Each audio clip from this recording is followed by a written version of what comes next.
Hello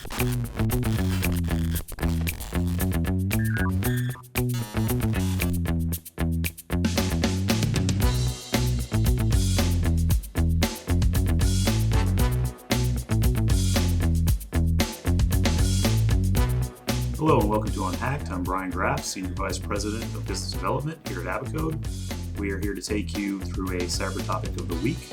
We will cover the most recent hacks and security events and provide you with tips on how to avoid having that hack happen to you.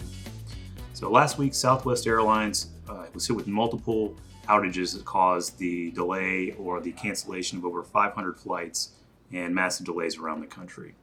So what happened here? Was it a ransomware gang? Was it a foreign actor trying to disrupt air travel?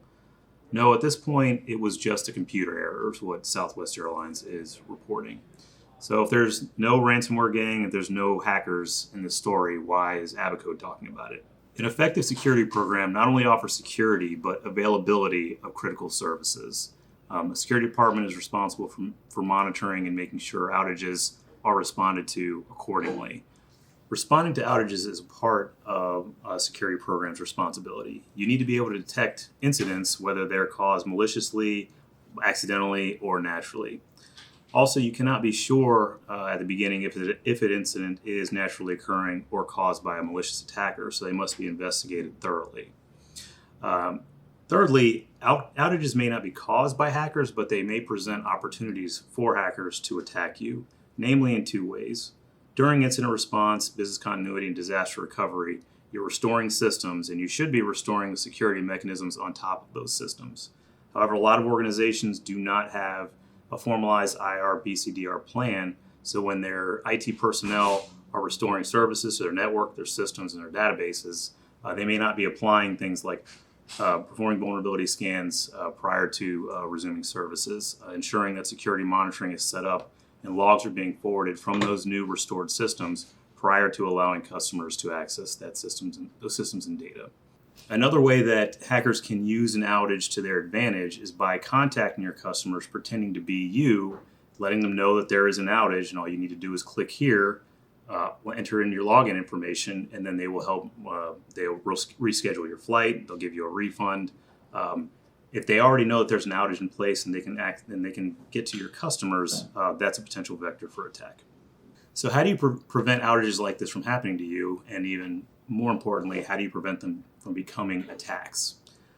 Well, first, you need to make sure that your systems are being monitored for outages and for security events. You need to make sure that they're configured correctly so that they log these events and that those logs are being forwarded to some central collector that can correlate and alert on these incidents.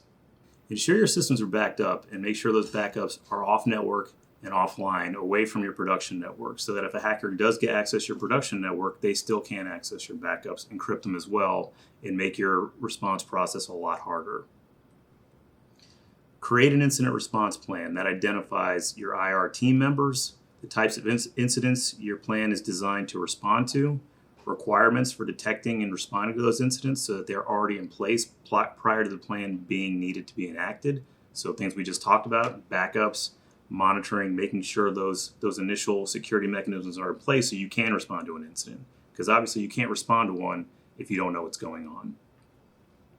And then finally, you need the procedures to respond to certain incidents. There are different types of incidents. There are breaches, there are outages, there are ransomware attacks. Each of them have different attack vectors and different response requirements. You need to make sure that your team is aware of those differing procedures.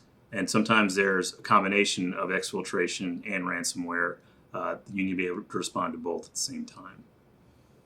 And finally, create a BCDR plan that describes how to restore systems in the event of an outage. So this is helpful whether it's a Southwest type outage where it's just a computer error and something just breaks, just like any other type of system.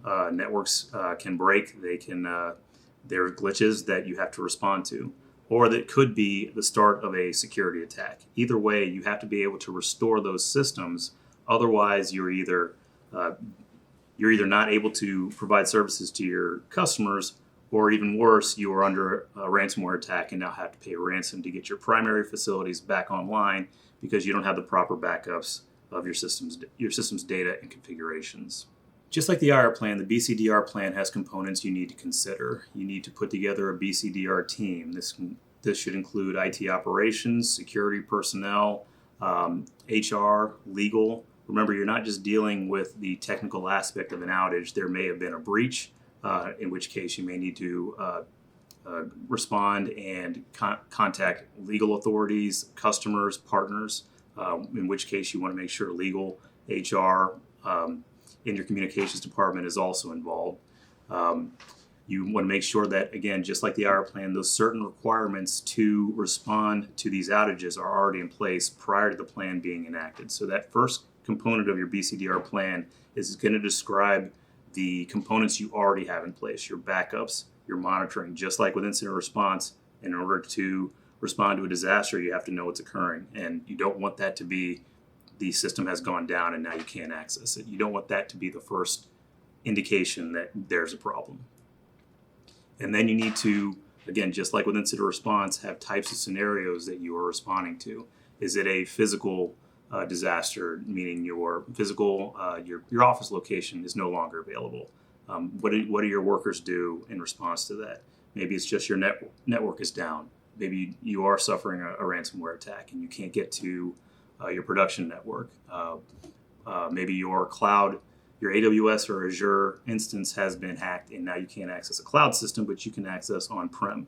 What do your employees do to resume service? Are there backup processes, not just backup for your systems, but let's say your credit card system goes down, your POS system goes down. Do you switch to paper transactions? If you're in healthcare, do you switch to paper transactions if you are performing healthcare services, or do you wait for your EHR to come back online? These are questions that you need to answer prior to the incident occurring so that you can resume services as quickly and safely as possible.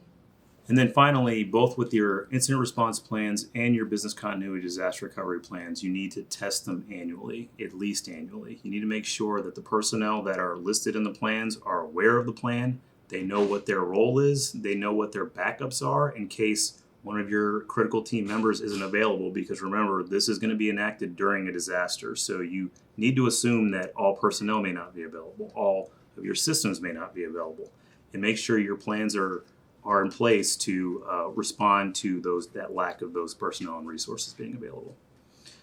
And you need to test them at least on an annual basis. There are many different ways to do so. There are tabletop exercises where you just run through the plan with the personnel and just state server 1 or network 1 is down. What do we do? What is the first step? Who do we contact? What systems do we access? Can we access those systems?